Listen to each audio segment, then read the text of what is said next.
nga to ba collègue parce que ba matière na ngo mukuna na ngote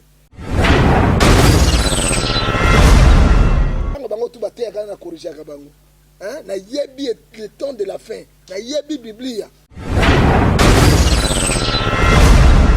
ba betanga masasi 5 balles na kufa te ba général qui fois. Comment tu peux me comparer avec Moïse Mbiye? Moïse Mbiye c'est un pasteur. Moi je suis un prophète.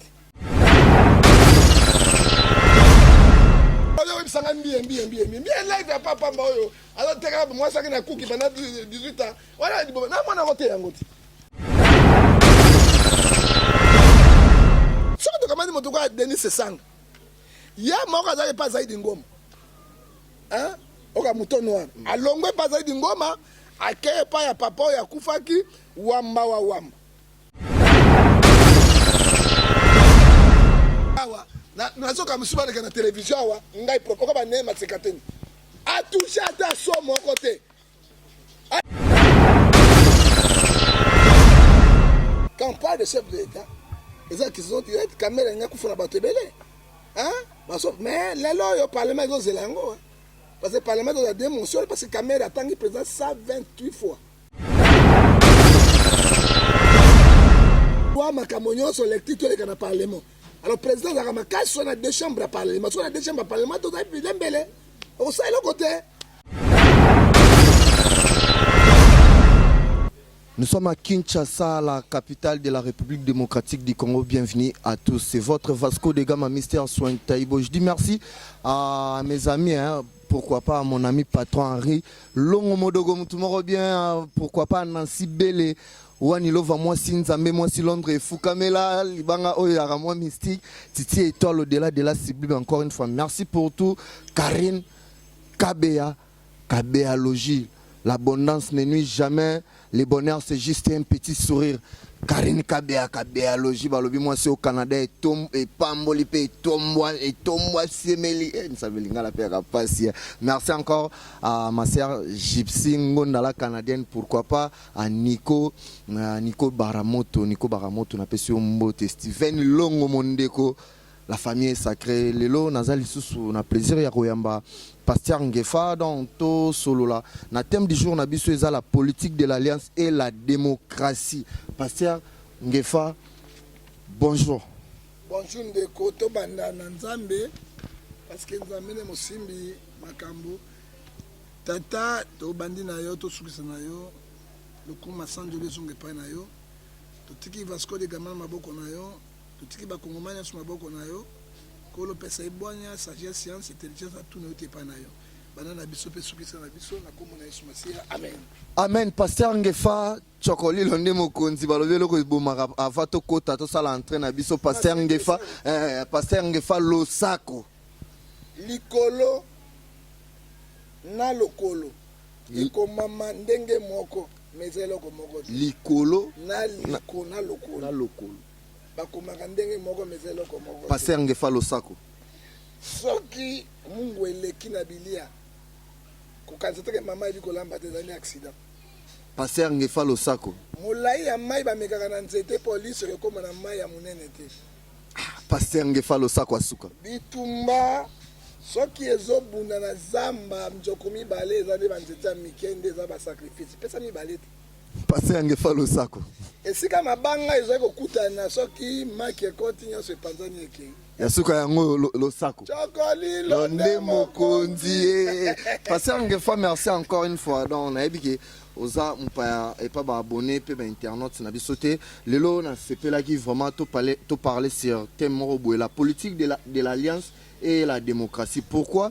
Par rapport à surtout ndenge ba congomani bazomona mboka ezokende na ndenge mboka na biso vraiment RDC mboka ya banka siko na robanda na question na ngai liboso selon la Bible est-ce que oko expliquer biso alliance ezanini par rapport non ya Bible?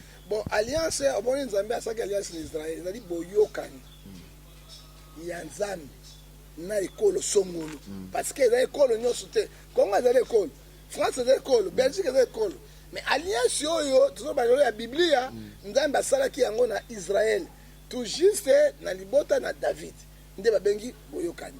Mais alliance politique na biso lelo bon alliance politique na biso lelo ezolakisa nini ezali lisanga ya parti politique bayokani mibeko te mais bayokani basangana ndenge bakotambusa mboka ozomona parce que alliance ya nzambe ezali na bavantage ebele parce que na kati alliance ya nzambe amour ezali la crainte ezali obéissance ezali la sanctification ezali mais alliance oyo ya bato baza na amour te bakoyokana te et puis bakobanga nzambe te ils vont faire ce qu'ils veulent yango moni Congo lelo eutama na alliance obscure oyo alliance basigna oyo bapacte oyo bakoma biso peuple toyebi yango te. C'est pour cela le pays est déjà na chaos. Merci Pasteur Ngefa, bien répondu. Siko tokota siko to sa mo ba analyse mo boye to qui na passé sur la partie à papa na biso héros national Patrice Emery Lumumba na ex-président Kasavubu. Parti à Patrice Emery Lumumba ezaki MNC et basalaki alliance na Abako.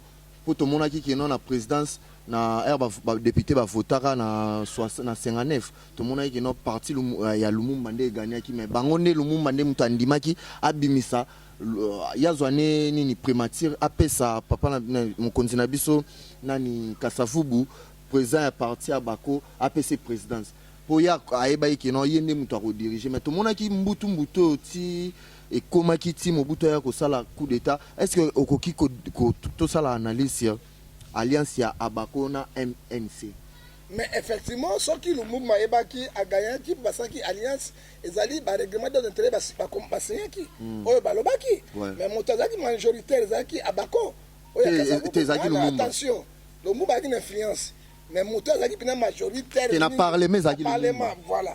Alors, ndenge bayokanaki ya zwa primature et puis effectivement parti ezaka majorité na primature yango nde ezwaka premier ministre c'est ça et bandi lelo te koloba te ke alekaki na élection akayaki ba député ya Lumumba nde ba votaki président Kasavubu mais so ba votaki parce que boyokani na bango eza alliance bayokanaki so bayokanaki te mais moto na moto akei et je ne crois pas que Lumumba ako boya comme président de la République pas de la député azala premier ministre je non parce que mon konti mboka ezaka chef de l'état.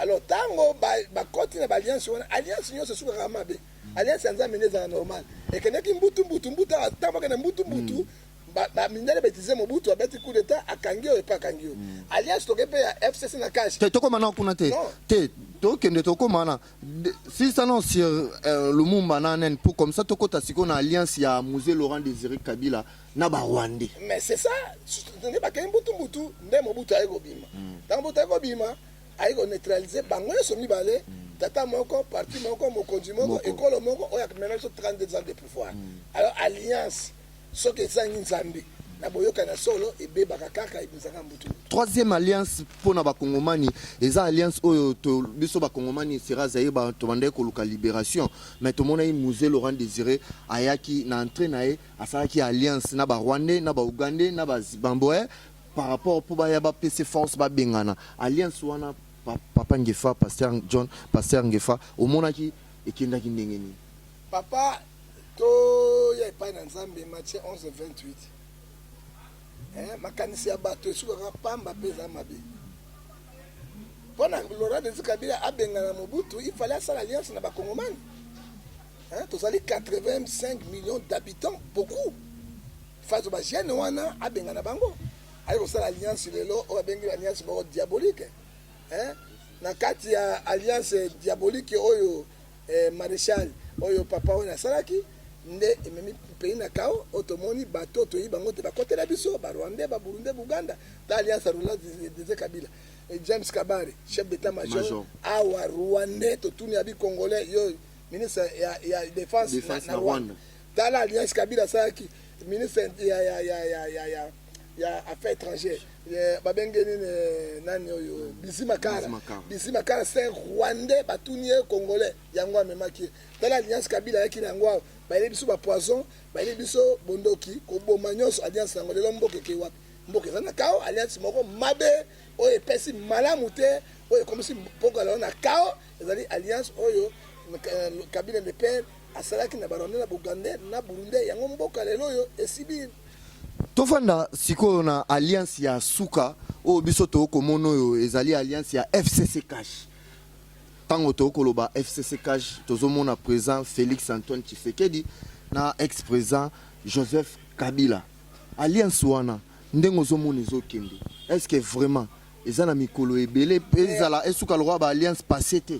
Bon, alliance au sein de Mobutu na Kasavubu na Lumumba. Otozomona hein DG Baby. Caméra qui alliance. Axia qui alliance. Cash qui alliance. Yakamati moko alliance na bango batie na boloko. Batika siko bango bazoyo kanate. Le parlement yango ekangami. Ozomona déjà Mbutu bebani. Tango ezobeba ma moto moko akobima wana pa ko neutraliser bango. Pe ko mona ngo calamité bosani. Siko tolobela nanu alliance ya musée un musée abengani ba Rwandais atikalaki ye moko aza abane kozwa ba aide ya libanda te meto mona ki musée asalaki ba service national congolais asepelaki seri wana matilaki ba papa na biso ba militaire ba policier $100 à l'époque mais musée azaki na embargo tout ça la différence ya ta ya musée na embargo na temps o lelo ndenge ba kongomani ba konyo kwa bon embargo ya musée ezali parce que tango ya zui abomaki ba Rwandais ebele hein a sacrifié ngo tumba bango nde mingi apesaki embargo malgré ça Congo est mboka riche lokola Congo est mboka le plus riche na ba mboka nyonso musée le seul président africain oya kota pe abimina dette te ezali musée le seul président africain oya koti asali service national pe bandi kolé sabato le seul président dans 3 mois a foutu bato $100 c'était musée ça c'est un vrai président mabe ya musée alliance osaki na ba Rwandais na ba Burundais na Ugandais de comme si mboka nakao ozomona il faut te le bakama ndenge zali mais alliance au Kabila asali yango na Tshisekedi ekosuka lokola Kasavubu na Lumumba ekosuka lokola Kasavubu na Lumumba lelo to komona vice-président ya Assemblée nationale Jean-Marc Kaboun na présidente nani Janine Mabunda to komona que non donc to ko tchade po wana to komona déjà Félix Tshisekedi to komona Joseph Kabila po bango ba lokola ba descendant na bango même mbutu ekoleka na parlement mbutu ekoleka na parlement pasteur John Ngefa est-ce que to komona te que non to kozonga na vie passée na vie ya Lumumba na vie ya bato akala? Bon, qu'est-ce que je peux dire maintenant? Ma baisse côté. Ma baisse côté parce que ce que FCC on parle de Kabila, autorité morale. Ce que moi, Tobi Cash, Tshisekedi. Tobi INC, on parle de Vital Kamerhe. Mais 3 ennemis à lobby. Oyo bazali koyokana te.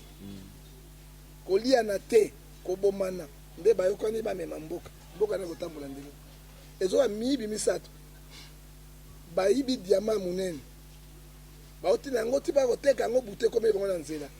Babite na diamant na biso munene oyo moto moko akosimba yango te to tia na kati to kengela yango to lala na tongo to to teka oya lali liso ta moninga abi jamais bore ko kende te tango etalani ba récupérer bakena c'est le comme les 3 alliances basali 3 ennemis d'hier o baze ko yokana te o ba bombani bato ba kufi mais lelo basangani po même mboka alors mboka ekotambola te like le cadenas les pays souffrent à cause de l'alliance. L'alliance est ma bête, mais c'est que dit bon alliance on a kalambo ketamba. Les autres souki wa. Monoko ya mukolo elumbaka solo ba masolo. Monoko mo de terisambila. Hein, et abadage moko prophétique pe otuzolo bakati nango, il faut motamaye la solo. Les autres ke wa peut être suka wa.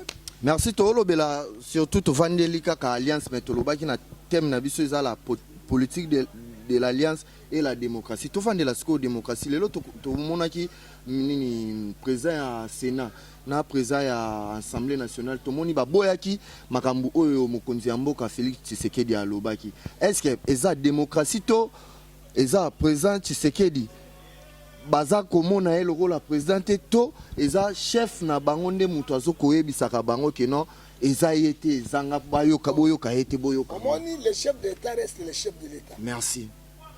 Partout dans le monde. Mais les loyaux, chef d'État m'a cassé, ils sont contrôlés 2 chambres à parlement. Le quoi ils ont contrôlé, il y a mis balé. Alliance sur Memi et la présidence. Baïbi Bakor ni Basignac. Il y a un moment président de président. Hein? Dans le Kabila Zalaki, la pépère de Naé, yo comme mec individu comme mec. Neti tambwe mwambolo ba kino. Kabila kabangi. Okolo bango to kolo ba non, bayebi est-ce que bazwaki des pèses comme la présidence, bayi makambo basalaki. complot basali pour le peuple congolais résultat tozomona lelo papa. S'il faut analyser pasteur Ngefa toyebi mokonzi na biso ya mboka Félix Tshisekedi ndenge lit oyo akendaki nango banda papa kondo Etienne Tshisekedi azalaki toyebi ke bapasi nino bamonisaki bango na bamarche kobeta bango bagaz bamakofi ayebi basouffrance ya bacongolais mais ti lelo banda papa mokonzi azwi pouvoir toloba vérité tomona bacongolais on dirait pas si lisusu ebakisa mais eza kaka système passé te nde bato baboyi keno idée oyo mokonzi ya mboka azalaki nango alobaki na badiscours na ye à mettre en marche pour on dirait tokokanga bango bandoki yango aluki keno do bamonisa eka pasi no bakeka na ndenge na bango ou bien to eza propre volonté na ye moko bacongolais basouffre. Non, mituna ezozonga kaka na esika moko mituna ezozonga esika moko tolobi boyi pour le peuple congolais basouffrir eza te Vasco de Gama problème ya alliance et l'alliance est un principe nango basigna na démocratie oyo tozotambola ngo lelo ezali démocratie te mais pays ezako tambola na kati na baccord na alliance non na constitution ya république yango moni le président ne pèse pas hein dans la présidence signé arrêté Kiyungu kwa kumanza président PCA ya chemin de fer ministre pour faire la boy avant de rien j'ai camine président signé arrêté a changé et le 4 ça dit quoi hein olembo mboka tambola na ba constitution na ba principe na yango mais mboka tambola na ba alliance na ba accord si ko ngana ko tuna bino motuna accord nini bango ba signa oyo e bloquer mboka peuple ebité donc a besoin de accord on a parlement mabunda ebika ba ba sabato $2000 2000 ba parlementaire mais mabunda exception accord nini FCC c'est na cash peuple eba pays les alliés chez nous yo mona na monde ministre intérieur après ça ordre na gouverneur par biso ka boisala mokina ministre intérieur au gouverneur au ministre intérieur patron ya ba gouverneur nyoso ministre affaires étrangères azali patron ya ba ambassadeur nyoso na monde il donne l'ordre ya lobi na ko sala yango te sala mokina et ça dit quoi alliance message alliance hein parce que au ministre intérieur azali on t'a des pèses. Oui, le gouvernement de FCC. Regarde, ça montre quoi? Bien sûr, la majorité du Parlement, attend ça, même le président, a décrété, même état d'urgence sanitaire ou bien à guerre, il faut lecture et qu'il y a 2 chambres. Sauf qu'il y a un boy et qu'on s'en les mater. Alors, il y a un bloc à cabine, c'est ce que je boko. C'est ce que ne respire pas. Ah, il dépêche, il dit qu'il koloba, mais il bat il dépêche, il bat il dépêche. Il dépêche, cadre il dépêche. Je ne sais pas si c'est intellectuel, intelligence dans la bango. Il faut pas le plan mosusu pas de boulouner le camboyo pour le président hein après ma so quitter papa et l'autre côté et jusqu'alors qui on parle hein ngobila bomi bato mort d'homme n'état sini aya ko lana makama état sini noir wana ngi monde te mais personne qui on parle c'est l'alliance coalition mais alliance yango ba signer za nini ya bali ya misopo na biso to basala nini bali ya misopo na biso to ya bato ko ya biso to nini on ne sait pas parce que rien ne marche. Tant Kabila Zalaki n'a pas si elle est au moins Kabila. Ok papa, hein, au moins Kabila, oh elle est là et les qui koleka. Et pourtant tu sais qu'elle dit, Azali monta bien sur la côte, ça changement total dans beaucoup. Mais changement ngwa. Changement ngwa wapio ba imbo kabaka kolobaka. Siko papa to betala nous les solo ya augmentation, il y a $2000 ya ba député. Janine Mabunda to moni que non, alobi que non, il faut donc on va augmenter $2000 na ba député mais papa na tout le camoro boy nazo tout na ba député ba ndai ko taquer président sortant Joseph Kabila le roi ba Daniel Safou ba ndeko Eliezer ba ndai ko taquer Joseph Kabila po ba population et voter bango to po ba ya ko lobela population na parlement non ba ça qui maela pelengendu ya poloso ba kota bali ya pene balinga bali ya ki ba chipe ba zo apé ba $15,000 plus 2000 ou 17,000. Mais bazaki na souci à peuple. Qui en parle? Personne. On a la monnaie Daniel Saf. Joyeux anniversaire et pas ya Kabila na mon leg na. Moto Daniel Saf na finga ba Kabila tout cela. Mais pourquoi vous embrouiller peuple congolais? Daniel Saf na verse asi na frère. Joyeux anniversaire to you. Asala nini? Amen. Mais amen nini? Joyeux anniversaire to you. On a vu Milan. Azona Janine Kabila, Jeannette Kabila. Et quand Mouzinga yo Daniel ça pour Daniel ça. Alors même yo Vasco dans la chance comme député. Bateau la baby Simino. Tu peux ça une chance na Ndeko Basile. C'est la même chose. Tu as chance et Zakari, même chose. Tu as chance na Belezer, na Badane ça c'est la même chose. Mais yo pena journaliste pour les calzos. Et n'a limite parce que pour l'intérêt n'a pas intérêt à peuple. Obi la charité de nos domaines commence par soi-même. Pourquoi peuple les autres bino? Pour na soit fruit à Saint-Esprit pour na nini. Galates 5 verset 22. Besoin amour té 1 Corinthiens chapitre 13 verset 1 à 4. Pourquoi hein? Et personne qui en parle. Personne qui en parle pour la population congolaise, les abato bakei pour na makamona bango, balia babonga. Mais mandat ici là. Mandat l'été ici là. Je dis merci à Mathis Soki, pourquoi pas à mon déco Oumar Sekongo, Nico Baramoto, Balobia, Nzamena Zolelo Mabe, Nico Baramoto na ebige na Dubai esika boza erobo kotalanga pasteur Ngefa, bo sepela kana biso mingi pour les prophètes du peuple. Ah oboto la kombo ya na yo ya évêque ya yo za prophète. Nous passons avec nous. Nous sommes les collègues. C'est par rapport à âge. Mais âge est vieux. Mais Moussa là, tu as des collègues. Parce que la matière est dans le matière est dans le ah, quand on a 24 novembre, c'est là où moi j'ai travaillé petit métier comme réparateur.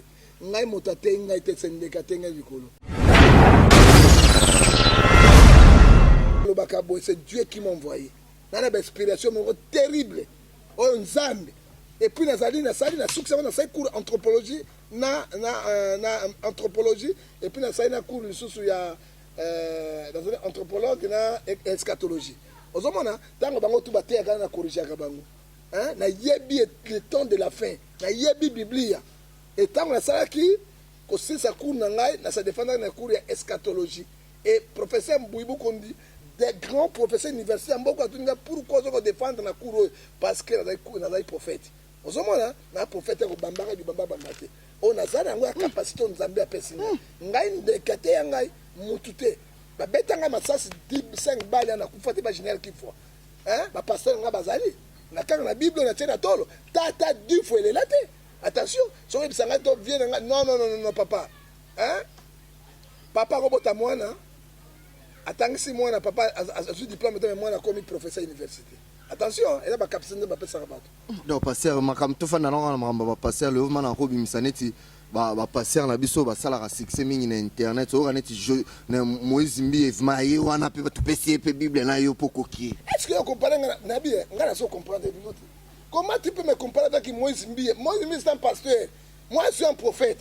Na kata Bible to na mikana mibale. Dans la kana mon livre ya liboso évangélique, dans le livre prophétique.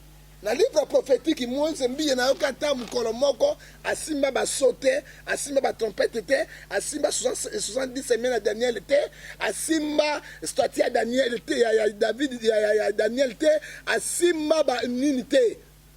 Hein? Même on va prophète, ce sont des pasteurs. Personne qui a asimba livre prophétique, n'a pas de côté Apocalypse. Hein? N'a pas de Apocalypse, pas de prophète et Apocalypse c'est nyama zaki na mitu sambo maseke zombie. N'a pas de simba yango. Ni bilo ko tole kango siko yango yo.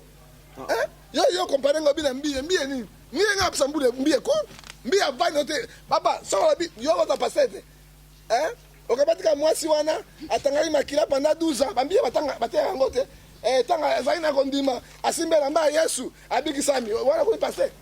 C'est ça que l'ambie Basimba. Basimba, 70 semaines à Daniel. Dans la Biblia, Asimba 70 semaines à Daniel. Asimba 7 sauts, 7 trompettes, 7 coupes, 2 témoins. Hein? Allah Kisayango. Oh, amen, amen. Allah Kisayango, ton dimaba. Amen. Tous ce sont des pasteurs. Hein? Bah, évangélistes. Ah. Hein? Yaga mokolo mususu wa tote yangana yo na simba ba semaine wana kaka. Semaine kuna oyoka. Tokira mamba politique. Tokira mamba. Est-ce qu'il y a une statue na bukonoza mona ki yango? Di hôtel yo yako découvrir yako bisango. Makolo mi balé zaki na faire na argile. Yako tanga yango. Monsieur, et kabola ki na bitani bo reine faire à des chrétiens yango. Hein? Papa, paie-moi mon bouquet. Alors, il y a bien live, papa, alors, moi, ça n'a cookie pendant 18 ans. Voilà, attention, monsieur, moi, je suis grand. Hein. Attention, qu'on a atteint ça à une émission. Attention, Dieu m'a donné le caboche. Ça n'a pas monté. Mais tout ça, peut être prophète. Na télévision, attention, attention, mon côté. Attention, mon côté, expliquer cette rien. Est-ce que ça n'a tout mis, n'a tout mis? Ça n'a n'a tout Marmagedon. N'a tout Marmagedon. Bato bako kufa ebele. Hein? Na tout Armageddon, bato bako kufa ebele. Ça n'a tout mis. Na tout sikatena. Bibembe ko la wana ko kende wapi. Akopesa sa réponse cité. Mais je te donne la réponse. Bibembe ko kufa wana, Nzambe akobanga mokilesa solo, akotinda bandeke ya minene, bako lia bandeke nyonso. Pète mokile comme propre. Est-ce que bien? Attention monsieur. Alléluia. Attention. On s'est liboson un gros. Dans la nature ça la belle. Bah tu vas lutter la biso ne vas comprendre que non. Connaissance au nini za na kati no brazo. Dans côté bo tu vas te dans la rabango. Mais moi je préfère moi passer Barouti. Mais toi pe na passer ya minene lokola ba passer apôtre Léon Mutombo, il est pas un prophète minene. Tout le monde a dit ça va. Attention, il est un grand prédicateur. La Mutombo na mboka oyo. En Afrique a parlé d'un grand prédicateur. Merci, amen. Il n'est pas un prophète. On a dit apôtre Mutombo. Et puis, la prophétie la plus étrange, c'est la parole de Dieu. Dans la Bible, dans un livre évangélique, dans un livre prophétique. Nous avons une Bible. Mais le prophète n'a pas il y a son coup dans moi, ça a cookie. Asime Simba, Libumu. Keke, on a magie. On a biloko to Simba ngoka mboke ningani. Yaka Simba na mamikana prophétique to décréter to solo là. Voilà semaine wana. Merci papa to zoma na biso na moi politique. To bet appelle siko li solo ya 100 jours ya chef de l'état. To mona yi procès oyo VK Loaka Niki the king Vital Kamerhe ndenge ba nini ne bazo proposer ba PC 15 ans de prison. Tout ça l'analyse. Est-ce que surtout ba dire ya ba avocat ya VK ya Vital Kamerhe tout monde mingi ba ko lobaka ba ko tchaka chef de l'état liboso. Et ça qui ka wana des accusations directes. Non, des accusations directes. Quand on parle de chef de l'état, les accusations directes Kamerhe nya kufuna bato belé. Hein? Mais les lois au parlement de Zélango. Parce que le Parlement a démontré parce que Kamerhe a tangué président 128 fois. Oui, il a tangué des accusations indirectes. Mais à l'objet, je préfère rester en prison, je ne plus parler au chef de l'État. Mais tant que chef de l'État, j'ai monté et la chirurgie en Mozambique. Na CD. Na CD. Ça dit quoi? Déjà accusation envers le chef. Kamerhe a dit maïle mingi. Mais pour n'engager Kamerhe, ils ont dit distraction. Toti Kabajish, Bakatamusa. Mais a mérité 10 ans à 15 ans de prison. Et bon, par rapport à Ndeko Nabiso Jamal Abi, ata koti prison pour na ba Congoman, hier ata na prison à Kosali Samisala, on a ba fongo la continent. Mais c'est bon, ba fongo la continent, ça Misala, ça m'a bête. Hein? Ba fongo la Misala na e asala. Hein? Alors bien, se défendre très bien, parce qu'à un contrat, il faut qu'on tente à respecter pour bien monsieur dans matadi, bien monsieur dans liba, bien monsieur c'est bon. Parce que quand on fait les pour la caméra, tu as infranté. Et pour la caméra, tu as infranté. Donc, quoi, Zaman a dit, elles sont sabies, donc, attends la prison, bah, c'est une chance, à ça là. Parce que va faire la continuer, parce que Mbongo yo kende belé au fele boyé. Mbongo yo kende belé au fele te papa Ngefa, passer Ngefa to sur la peine sur la diaspora, ma solo ya douane. Tu as que Mboka, ils ont souffert mingi bato ya Liban ne ba d'Arabiso. Na pensé na ba diaspora nyos tu ya monde sika boza Amérique, Asie, Europe, partout. Na bi que moi bato ya Europe ceux qui batinde l'Arabiso biloko ile karaka na douane. Est-ce que ils ont na piste de solution te que non oyo ba gouvernement na biso ba ko réduire même douane ya ba diaspora. Ya ba congolais. Alors comme kasi on le kambo ya douane na sibele na Canada, on est Love. Na Canada, Karine Kabeya, Titi Étoile, na Canada. Nancy Bele One Lova. Lova, na Londres, balobi douane le plus cher du monde, c'est douane à Kinshasa. Le passeport le plus cher du monde, c'est à Congo. eza mboka ya soni mpe na mao mais bainvestisseur bolingi kaka bajamani pourquoi bokitisa douane te bagotie ebele basokoko papingefa baya na investir ya te mpo na ye douane le plus cher yango omoni pointe noire biloko mingi ekokita pointe noire et tu marché ebele par rapport na biso parce que douane ekomi cher et puis même passeport le plus cher eza ya Congo tozo comprendre te mbongo yango basalaka na yango nini tolobi na gouvernement et puis oyo eza dossier baparlementaire base réunir bakitisa douane mpo bainvestisseur bango bakotayela $2000 na bango bainvestisseur ebele bakota mpo todéveloppe mboka soki ezocontinue boye Congo eza na perte parce que biloko mingi ezokia na port alobi to ezokita na pointe na Brazzaville non na Kinshasa parce que c'est trop cher mais ezokota na nzela ya bacongo ti ekomi na Kinshasa alors nani aza perdant c'est la République démocratique du Congo pourquoi cher bana loi moko te oyo ekosunga na peuple congolais bokitisa douane bokitisa passeport bainvestisseur congolais bakota mpo bato ya mbongo bana mbongo ebele oyo bakoinvestir alors tongo bili bosala biloko yango te motema mabe nzala eza na mboka me bomatisi douane me ndenge nini bato bakoya na babiloko ya ezali impossible bayebi gouvernement se prévoir Proverbe 14:28 elobi quand les peuples sont dans la joie c'est la gloire du roi quand les peuples sont dans la misère c'est la ruine du roi les peuples sont dans la misère bango bazosepela na ba $2000 oyo bazobakisa bango surtout badepute mboka ya ndenge nini inacceptable monsieur merci papa tokota sikoyo na 3 millions oyo ya papa na biso olenga nkoi likambo ezoboma mboka ebomi internet balobi keno olenga nkoi alie 3 millions de dollars tosala na analyse sur yango bon nalingaki kokota na makambo olenga nkoi te parce que avant nakota na likambo ifana na subasimo ngai moko ntango na moi na internet nabengi ye nakei na biro ya olenga nkoi nakendeki lobi ntango nakomi conférence de presse na bango yango makambo tu balobi ya 3 millions yango tout réponse olenga nkoi yango ça montre quoi na kati ennemi ya congolais ezalika congolais moko vous croyez monsieur 3 millions de dollars olenga nkoi a détourné yango pe justice oyo etikaki kaka boye bakoconvoke bajustifie mbongo wana te batika yango kaka boye donc boyeba olenga nkoi c'est ça ye nde alongolaki dédoublement ya baparti politique c'est ça aboyaki mobulu ya mwanasemi ake ozwi na zamba azongeli na Kinshasa mpo kime kota toka na port moko kaka ya bakongo toyebi ete na kati ya 500 nde atelemelaki bato ya nyamunyamu élection esalema ya 2018 c'est ça etelema abi pas question prolongation lisusu tokonga 2020 abi pas question c'est 500 bon lelo 500 oyo ezaka na mosala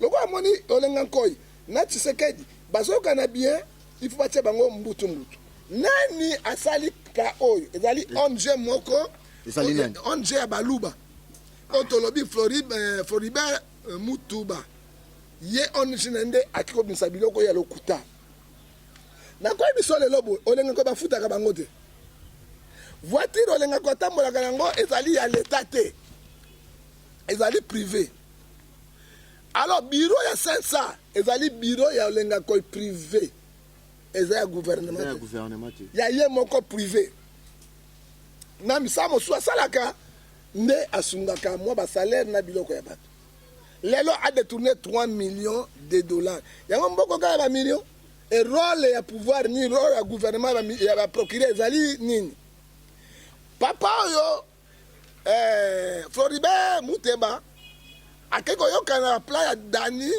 Zanga Denis Sesanga Claude Lubaya azongi na mission Nemi ancien président na Janine Mabunda pona ba destituer olenga nkoi parce que olenga nkoi azali lokola témoin général azo bloquer Tshisekedi na bango parce que azo ebisa vérité parce que olenga nkoi c'est un ancien politicien olenga nkoi à travers Mobutu à travers Kabila le père à travers na Kabila le fils a travaillé pena Tshisekedi parce que ayebi mboka oyo c'est là le plan na bango lokola ya motetela azali moluba te il faut balongola ye alors ba Denis Sesanga bakei kosala plan oyo pona balongola olenga nkoi président azanga mutu oyo akei kotelemela kolobela ye mais tolobi so bongo changer sensa boko tete balongo sa nini moko ya suivi pour elandela biloko totambola kati nango mais boko conduite olenga nkoi parce que ça mosala malamu lelo bango baboyi yango bakena ce qui est plus grave filimbi lusha bazopesa bango mbongo na basesanga oyo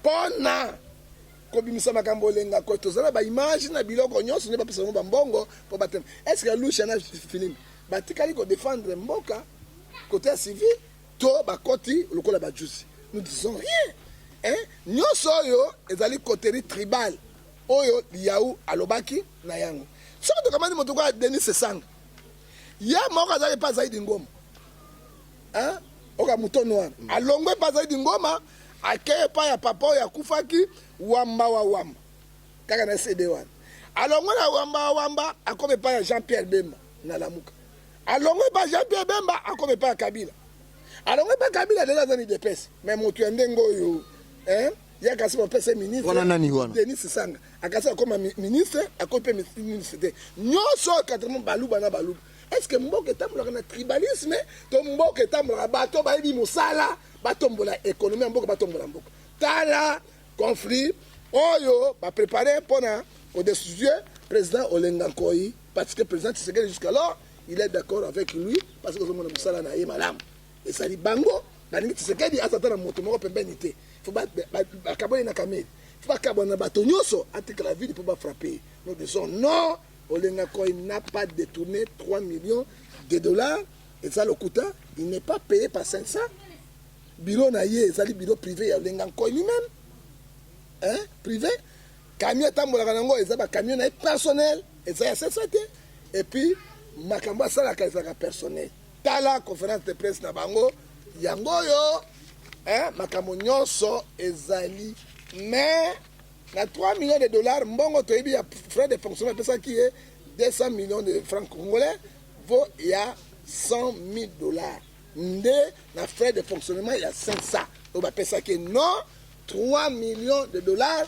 bapesi Olenga Nkoyi 3 millions de dollars te bato ya nyamu ya mitema mabe enemi ya bacongolais batelemeli yango mpona babebisa réputation ne basila na président Tshisekedi oyo eza bon te et président Tshisekedi aza toujours na confiance na Olenga Nkoyi parce que atkamera ke atika na Olenga Nkoyi. Merci tokomi na suka na pesi mbote na bakongomani surtout mingi na bato oyo bazalaka na ngai mponga nalingaka bato bazalaka na ngai soko ozala ngai te na kozala na yo te soko ozala nga na kozala na nga na vivaka na nga bongo nazalaka hypocrite te nalingaka baoyo balingaka nga naboyaka mpe baoyo baboyaka ngai donc merci na nasi ya babele mwasi nzambe mwasi atonda mwasi pomba mwasi Londres efukamela nasi ya babele mwasi Londres efukamela nasi bele wani lova mwasi pomba mwasi Londres efukamela naboyaka na nga titi étoile au-delà de la sublime titi étoile babi Canada Adidas wana Nirolango Karine Kabea Logi, le bonheur c'est juste un petit sourire. Vasco de Gama Yobabi, ma présidente Karine Kabea Logi. Moi si Canadien comme Tombola. Et Karine Kabea Logi, j'ai singon de la canadienne. Na pesibino, merci biso to suki na biso awa. Mais papa poto sili ça. To yebi ke to son on a passé. Président Félix Tshisekedi alobaki ke non a retravailler na bato ya kalate. Mais lelo to moni José Makila ancien ministre tout le monde na aérogare na aéroport ne batilaka biso ba photo ndenge aéroport anji les okoma tout le monde a présent Kabila pembeni ya José Makila nde bazosola balakisa biso ba photo ndenge kisasa bakomisaki yango na ebite kaya dessin pour le loti ba dessin wana nyonso ba photo wana tuti le na mona yango lisu te po bunga na banzela e banda kozaka na TV moko o banda kosa publicité ya banini wana bazaka makasi publicité TV ngoko mona ngo ya kani TV na biso wana banda sa publicité ya ba dekaya dessin en Congo ne kisa seko koma tena wana mususu ya kani digital te mususu wana tele 50 po bango bazaka makasi na kune bakomisaka Congo kaya dessin ko décorer Congo balakisa biso ndenge Congo mais ti lelo to moni ke no Congo ngo etikali kaka boye chanzeti mais toza surpris to moni ke no José Makila akoti ana na PCA réponse ezali simple la mère Mende réponse ezali simple na biso bakongomani eza tolo bebele te soki lelo José Makila bamende bazongi ezali toujours alliance nde ezongisi bango parce que mboka ezotambola na alliance ezotambola na constitution te ntango autorité morale na bango akotisi bango Tshisekedi akosigne mpe akoparafi tala alliance ndenge ekomisi mboka na kao parce que bato basalaki mabe lobi ba Claude Lubaya ba Makila ba Makila est mort sénateur provincial est mort sénateur député national député provincial na ba attribution te PCA les sous otomona ke to motamayele na mboka zaka Makila hein na ba mende oyo hein eza mawa mingi oye mboko Congo na ndimite ekovancer et qu'on a ba crise pe passi parce que bateau ya kalo peuple boya ki bango na motema moko bazongi se bango parce que ce n'est pas Tshisekedi c'est coalition asignaki alliance asignaki nde et donc si bango mais alliance basignaki zongi si bango met kuna na assemblée nationale to mona kaka alliance yango pe zolongola membre ya IDPS eza deux poids deux mesures pourquoi mais c'est ça le problème ba majorité bon matabo kita FC c'est la majorité c'est moi FC de mdota musamboka non IDPS hein la majorité na démocratie parlement ils allaient autorité budgétaire ba loi makamonyo sur lecture les parlement alors président de la makasi on a deux chambres à parlement on a deux chambres à parlement tout ça puis dembele au ça le côté à tout moment on sakana ba ko bimisa batno ba bani ko longa batona e papa ba otika. Merci, tout est bien qui finit bien to silisi awa na bandeko nyonso na yebi ke bolingaka surtout mingi mikolo yo nazala ngai na Nico Baramoto nazo lelo mabe na Dubai wana na yebi ke boze belé Henri Modogo Longo ya frère ya Steven Longo la famille est sacrée famille ba bitok bakosa biso na kondima biso pe bakosa biso na koloba biso pe to kosa ka bango na kondima Henri Longo Modogo bakosa biso na koloba biso pe to kosa bango na kondima Henri Longo na pesi mbote ba bi frère ya Steven Longo mondeko Steven Longo ata tozo so la te mais na penser les sous na po na yebi to salama famille poto zala poto kabona te merci nga na sukisi na nga papa na yebi te soki ro sukisa na nini na sukisi ga bobo te nga na sepela o sukisa na champ na sukisi boboto bolingo osalisani shamba ya sima nde na komisa kunga na ngai lelo na suki wana parce que na makamba Congo ezolembisa biso pesa ta ya papi ngefa na papa ngefa mbote na pesi papi ngefa na kati ya Zurich grand prêtre père grand prêtre au papi professeur de sa Benjamin mbote papa ngefa maman mbote to pesi Karine Kabeya Titi Étoile na Canada yonde makambo et puis tozongesi na Sibele One Love na Londres likabo ya kitoko ezali likabo nzambe pesaka ye tala bakongomani o bazolela kola pambola yo et puis papa Guillaume Eloni o babengi ntula mwisi njoku vimba o tobengi ye mbubu beta vimba papa Guillaume yonde makambo nzambe ya pambola yo et puis mboti ya suka topesi na likando o tobengi ye wa Roma na kati ya Londres mokonzi ba diaspora ikamone komi kola pambola yo et puis box likando na italien tonda na pambola yo pe topesi sumbote na apôtre Elias Pedro na kati ya ngola na apôtre ya sonda na pambola yo et puis topesi sumbote na ntula nina bengai egaisola otobi 6600 bote simba omona bandi kolemba grrr sokoko tomona makambo esalema nzambe apambola ya merci biso to silisi tokutana mbala sima soko zuli baku ya kotala Vasco de Gama kaka lelo nanu sabona na chaîne na biso te HMTV1 cliquer ka wana usa na droite na ora mwa likolo esiko zotala wana osabone ko sala biso bien apesi mbote na bayimboka nyonso tokutana mbala ya sima merci bye.